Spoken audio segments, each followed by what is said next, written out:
Gbajúmọ̀ àgbà olórin jùjú ni King Sunny Adé, ìyún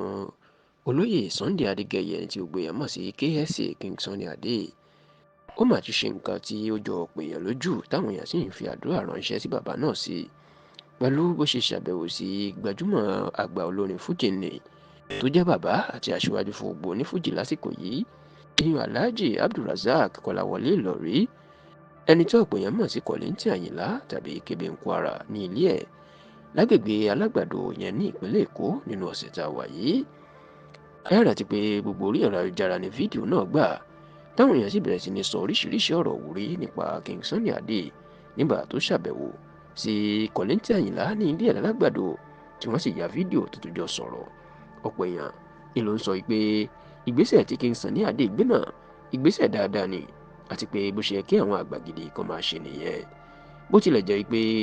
ọ̀pọ̀ èèyàn ló kọ̀wé pé àbẹ̀wò ìkíni lásán ní Sunny Adé ló ṣe sí Kollington,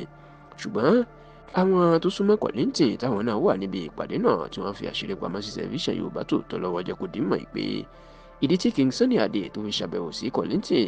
ó ní láti wá wo àlàáfíà pàápàá bí ara ẹ̀ kò ṣe yá ní oṣù díẹ̀ sẹ́yìn, tí wọ́n sì ní nítorí eléyìí gan-an inú jẹ́ kí King Sunny Adé kó ṣàbẹ̀wò sí Kollington. A gbọ́ pé síwájú àsìkò yìí